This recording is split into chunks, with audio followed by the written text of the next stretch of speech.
Hello बच्चों, welcome to success dreamers the avengers. और आज की क्लास में बच्चों हम करने वाले हैं आपका जो मैक्रो इकोनॉमिक्स की आपकी यूनिट 1 है, national income and related aggregates, इसका चैप्टर नंबर 2।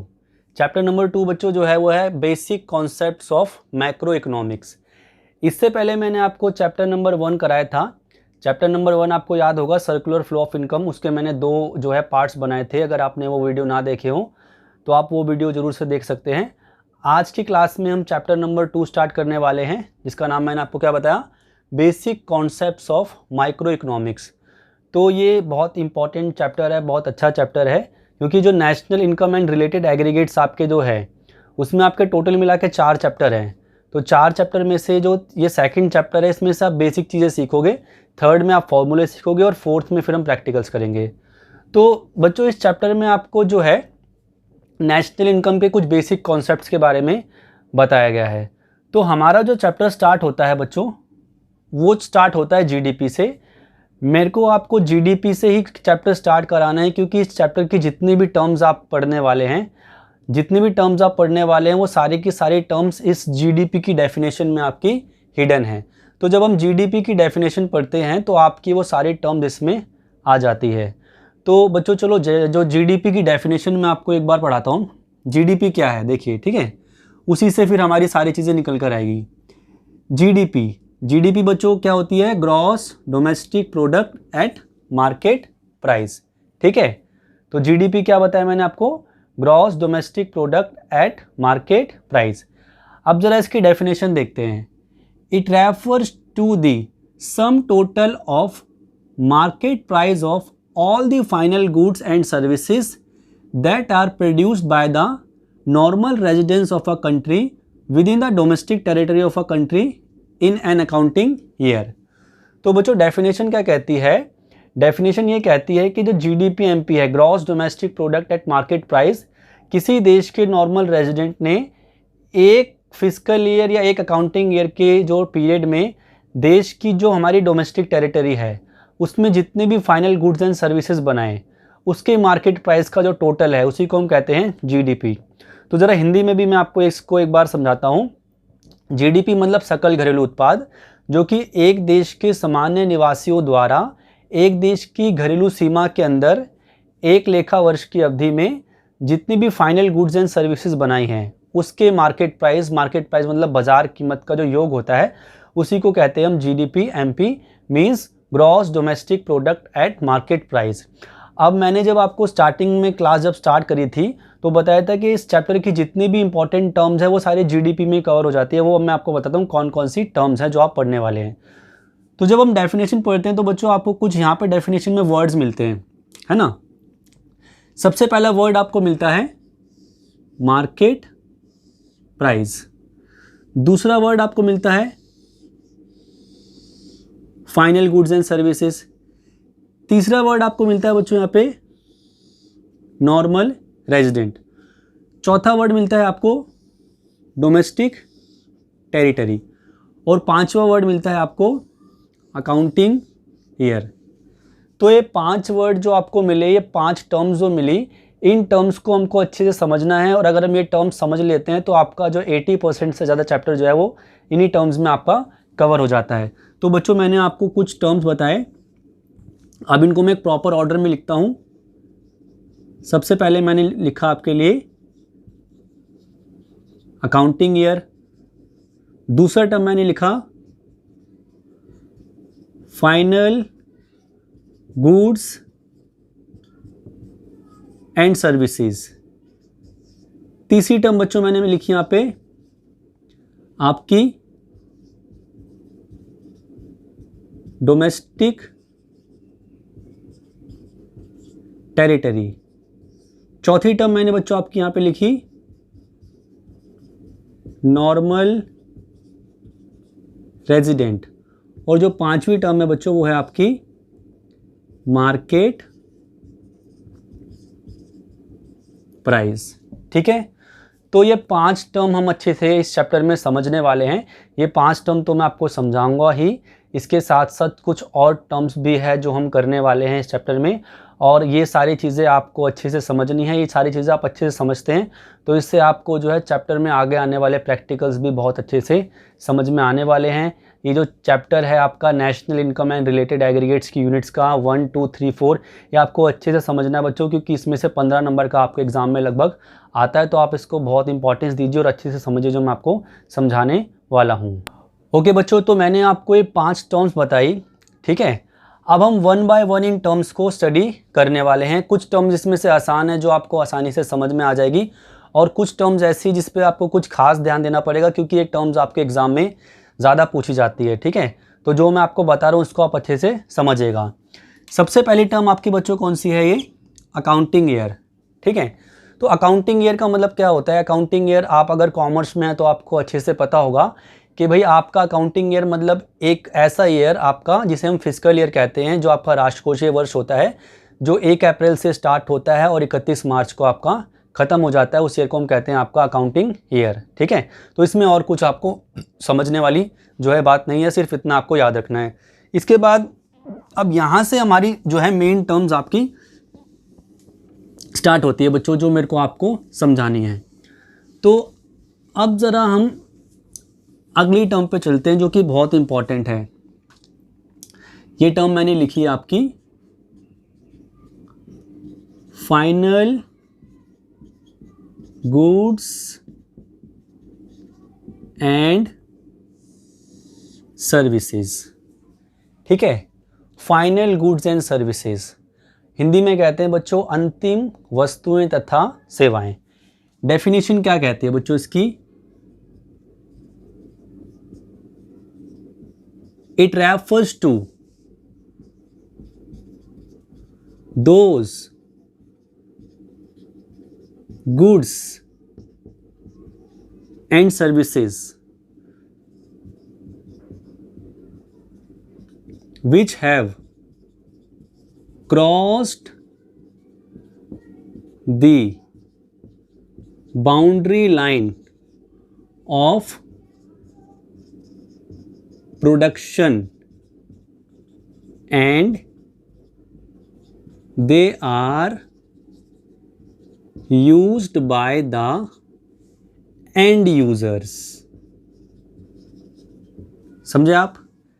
मैंने आपको बताया कि भाई फाइनल गुड्स ऐसी गुड्स होती हैं जो प्रोडक्शन की बाउंड्री लाइन को कंप्लीट कर चुकी हैं, मतलब वो वस्तुएं जो बनकर तैयार हो चुकी है, ठीक है, और इनको एंड यूज़र इस्तेमाल कर रहा है। मतलब इसके बाद इनको ना तो आगे बेचा जाएगा और ना ही इनको कन्वर्ट करा जाएगा। मतलब इसको आप एज रॉ मटेरियल इस्तेमाल नहीं कर रहे, इसको आप खुद इस्तेमाल कर रहे हैं अपने इंडिविजुअल पर्पस के लिए, ठीक है। समझ में आया आपको? अंतिम वस्तुएं मतलब वो वस्तुएं जिसका इस्तेमाल एंड यूज़र कर रहा है। तो मैं आपको इसको और अच्छे से समझाऊंगा, लेकिन इससे रिलेटेड आपकी एक टर्म और आती है, ठीक है, उसको हम आपको समझाएंगे। पहली बात तो आपको कुछ फीचर्स बतानी है मेरे को फाइनल गुड्स की। सबसे पहली feature, they have crossed the boundary line of production. कहने का मतलब बच्चों ये हुआ कि बाउंड्री लाइन ऑफ प्रोडक्शन जो है उसको क्रॉस कर चुके हैं, मतलब इनको अब आगे रिप्रोड्यूस नहीं करा जाएगा, ये बनकर तैयार हो चुकी हैं। दूसरी चीज, their value addition has been completed. कहने का मतलब ये कि इनकी वैल्यू एडिशन हो चुकी है, मतलब इनके मूल्य में वृद्धि की जा चुकी है, अब इनकी वैल्यू एडिशन नहीं की जा सकती। वैल्यू एडिशन का मतलब होता है कि भाई बच्चों आप किसी चीज़ की वैल्यू को बढ़ा देते हो। एग्जांपल के लिए आपने मान लीजिए आटा लिया और आटे से अगर आपने ब्रेड बना दी तो उसकी वैल्यू बढ़ जाती है। आटे के कंपैरिजन में ब्रेड की वैल्यू ज़्यादा होती है। ब्रेड से अगर आपने कोई डिश बना दी, फॉर एग्जांपल आपने ब्रेड से सैंडविच बना दिया, तो उसकी वैल्यू एडिशन हो जाएगी। तो फाइनल गुड्स ऐसी हैं कि उनमें वैल्यू एडिशन जो है अब उसकी ज़रूरत नहीं है, उनमें वैल्यू एडिशन की जा चुकी है, ठीक है। उसके बाद हम चलते हैं थर्ड पॉइंट पे, they are used by the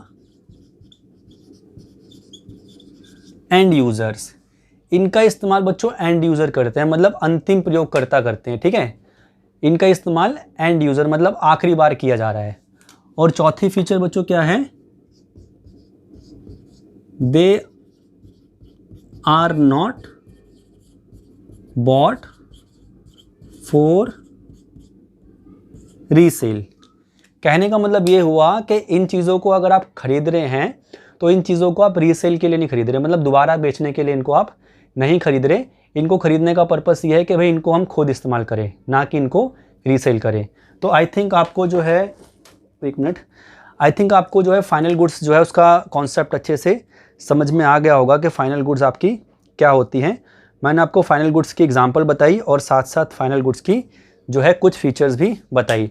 लेकिन फाइनल गुड्स के साथ साथ आपको एक जो है पर्टिकुलर गुड्स के बारे में और पढ़ना होता है, जिसे हम कहते हैं इंटरमीडिएट गुड्स। क्योंकि फाइनल गुड्स और इंटरमीडिएट गुड्स का जो क्वेश्चन आपका पूछा जाता है वो हमेशा डिफरेंस के बेसिस पे पूछा जाता है, तो आपको इनका एक पेयर जो है वो पढ़ना पड़ेगा। अब चलिए हम चलते हैं आपके फाइनल गुड्स के बाद अगले गुड्स पे, जो कि है आपके इंटरमीडिएट गुड्स। ठीक है, तो फाइनल गुड्स के बाद हम आते हैं बच्चों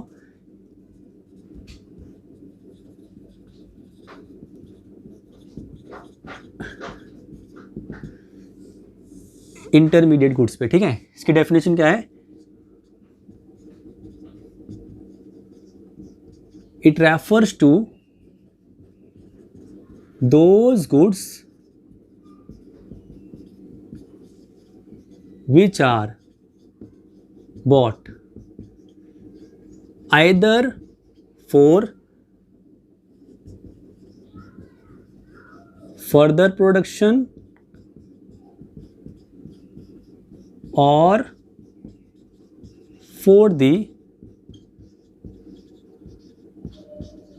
रीसेल पर्पस।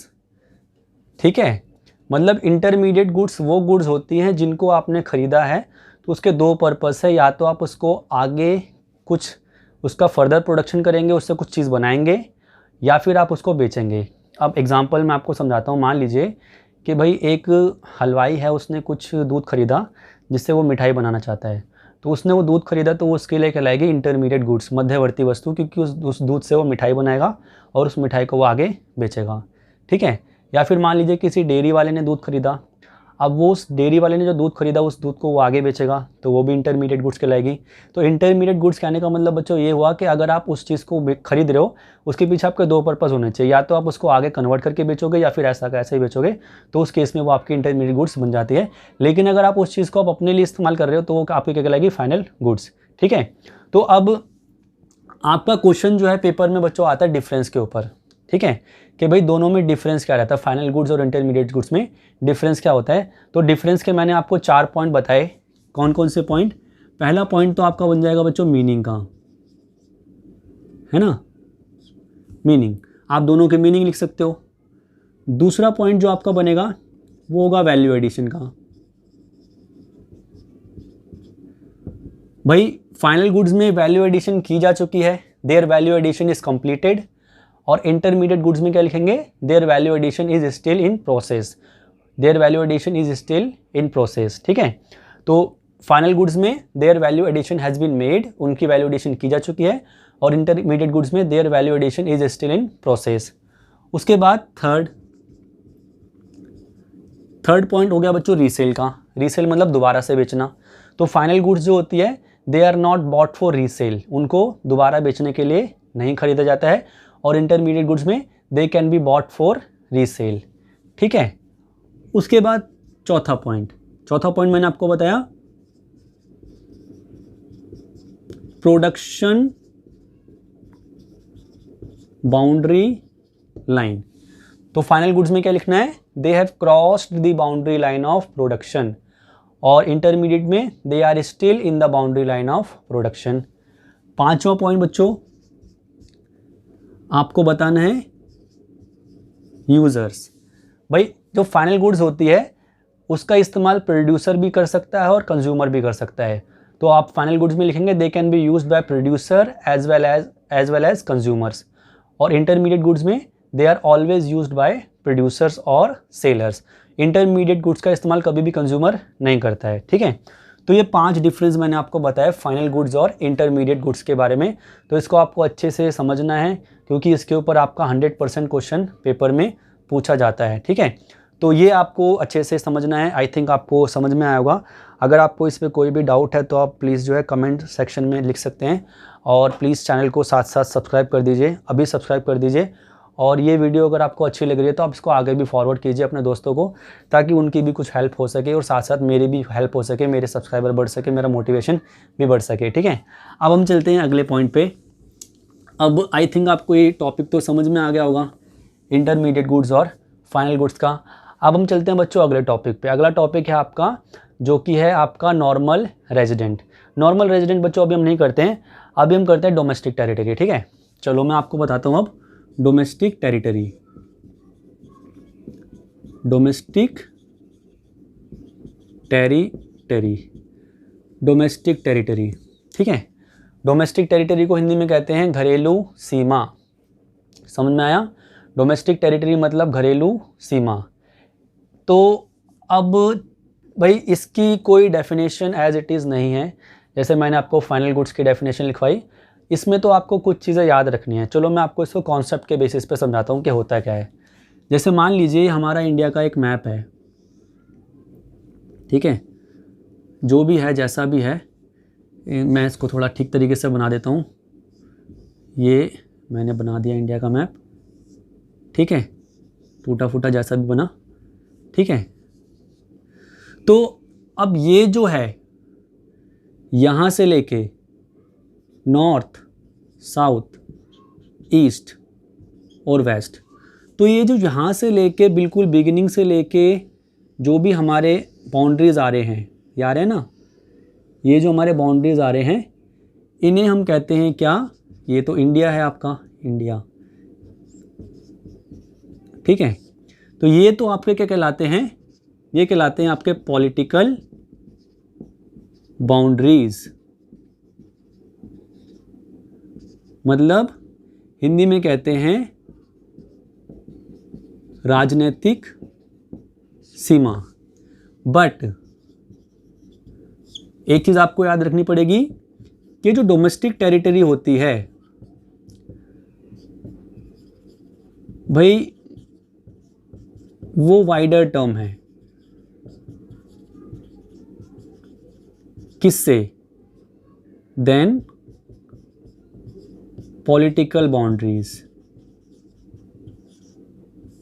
ठीक है, तो मैंने आपको बताया क्या कि भाई जो आपकी घरेलू सीमा है,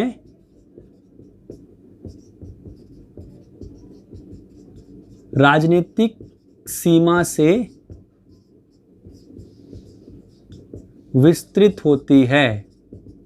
ठीक है, घरेलू सीमा में ऐसी बहुत सारी चीज़ें आप ऐड करते हैं जो राजनीतिक सीमा में आप ऐड नहीं करते हैं। ये चीज़ आपको याद रखनी है कि जो आपकी घरेलू सीमा है वो आपकी राजनीतिक सीमा से विस्तृत होती है। घरेलू सीमा में आप ऐसी बहुत सारी चीज़ें ऐड करते हैं जो आपको राजनीतिक सीमा में ऐड नहीं करनी पड़ती है। तो जब आप नेशनल इनकम कैलकुलेशन की बात करते हैं बच्चों, तो नेशनल इनकम कैलकुलेशन करते समय आपको जो है पॉलिटिकल बाउंड्रीज़ को ध्यान में नहीं रखना है, आपको ध्यान में रखना है किस चीज़ को?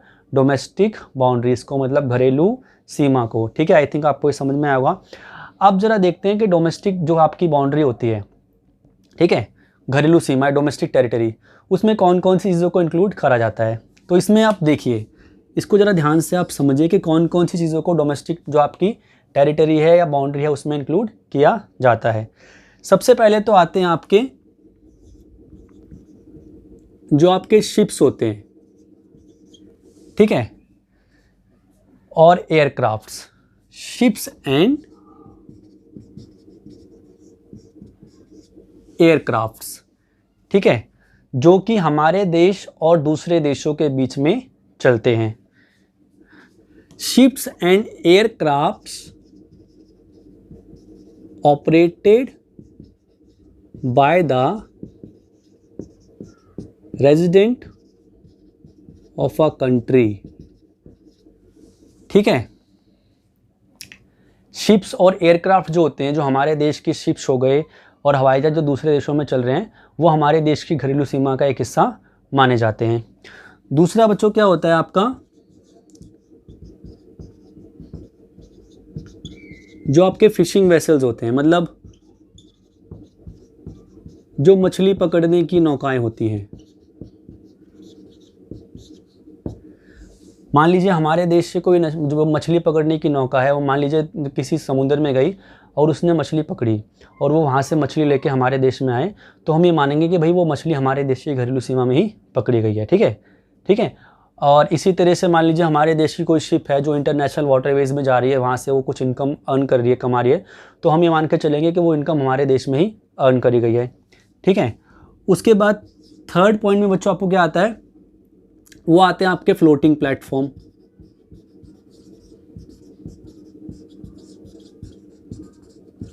और आपके जो oil and natural gas rifts होते हैं। मतलब आप देखते हैं कि कभी कभी जो समुंदर होते हैं वहाँ पे आपको ऑयल और नेचुरल गैस के कुछ जो है भंडार मिल जाते हैं। तो अगर वो हमको मिलते हैं तो ये मान के चलेंगे कि वो हमारे देश की घरेलू सीमा में ही सृजित किए गए हैं, जनरेट किए गए हैं। और उसके बाद चौथा पॉइंट आपको बच्चों मेरे को बताना है, वो बहुत इंपॉर्टेंट है आपका, जो आपके फॉरेन एम्बेसीज होते हैं। हिंदी में कहते हैं बच्चों इसको विदेशी दूतावास। तो हमारे देश के जो दूसरे देशों में एम्बेसीज होते हैं उनको कहा जाता है फॉरेन एम्बेसीज। अब ये फॉरेन एम्बेसीज क्या काम करते हैं, एग्जाम्पल के लिए आपने देखा होगा कि हमारे देश में भी बहुत सारे देशों के फॉरेन एम्बेसीज हैं, इसी तरह से दूसरे देशों में हमारे देश के फॉरेन एम्बेसीज हैं। मान लीजिए मेरे को अमेरिका जाना है या न्यूयॉर्क जाना है या कनाडा जाना है, तो मेरे को वहाँ का जो है सबसे पहले तो वीज़ा लेना पड़ेगा। तो सबसे पहले मैं क्या करूँगा, जो मेरा पासपोर्ट है और मेरे जो डॉक्यूमेंट्स है वो कनाडा की एम्बेसी में लेके जाऊँगा जो इंडिया में है, ताकि वो कनाडा की एम्बेसी उस डॉक्यूमेंट्स को जो है कनाडा फॉरवर्ड कर सके और कनाडा की गवर्नमेंट जो है मेरे को परमिशन दे सके अपने देश में आने की। ठीक है। तो फॉरेन एम्बेसीज जो होते हैं वो बहुत सारे पॉलिटिकल इश्यूज़ और हमारे जो ट्रैवलिंग इश्यूज़ होते हैं, आने जाने के मसले जो होते हैं, राजनीतिक मसले जो होते हैं, उनको सॉल्व करने के लिए हमारे देश में बनाई जाती है। अगर हमारे देश की कोई जो है विदेशी दूतावास दूसरे देश में है तो वो हमारे देश की घरेलू सीमा का हिस्सा माना जाएगा, और अगर किसी दूसरे देश का दूतावास फॉरेन एम्बेसी हमारे देश में है तो वो उस देश की घरेलू सीमा का हिस्सा माना जाएगा। तो ये बच्चों आपको याद रखना है कि जो डोमेस्टिक टेरिटरी का कॉन्सेप्ट है वो एक वाइडर कॉन्सेप्ट है as compare to political boundaries. तो डोमेस्टिक टेरिटरी में ऐसी बहुत सारी चीज़ें इंक्लूड की जाती है जो पॉलिटिकल बाउंड्रीज में इंक्लूड नहीं की जाती, ये आपको याद रखना पड़ेगा। तो बच्चों आज की क्लास में मैंने आपको दो टर्म्स बताई, एक तो मैंने आपको बताया final goods and intermediate goods, और दूसरी टर्म मैंने आपको बताया डोमेस्टिक टेरिटरीज। तो ये मैंने आपको दो टर्म बताई और एक छोटी सी टर्म जो थी आपकी अकाउंटिंग ईयर या फिस्कल ईयर। अब जो इसका मैं नेक्स्ट पार्ट बनाऊंगा उसमें मैं बच्चों आपका कवर कराऊंगा क्या, फैक्टर कॉस्ट और मार्केट प्राइस, और इसके साथ साथ नॉर्मल रेजिडेंट। ठीक है। तो ये तो मैं आपको कराऊंगा एक, और इसके साथ साथ जो कुछ और टर्म्स है वो भी कराऊंगा। तो इस जो है चैप्टर जो मैंने आपको सेकंड बताया आपका basic concepts of macro economics, इसके भी हम 3 पार्ट बनाएंगे। पहला पार्ट जो मैंने आपको आज कराया, उसके बाद एक सेकंड पार्ट और एक थर्ड पार्ट, तो 3 पार्ट में हमारा चैप्टर ये कवर हो जाएगा। और अगर आपने जो है चैनल को सब्सक्राइब नहीं करा है तो प्लीज़ याद से आप चैनल को सब्सक्राइब कर लीजिए और बेल आइकन भी दबा दीजिए, ताकि अगली बार जब मैं वीडियो डालूँ तो वो आप तक जल्दी से पहुँच जाए। आज की क्लास के लिए इतना ही।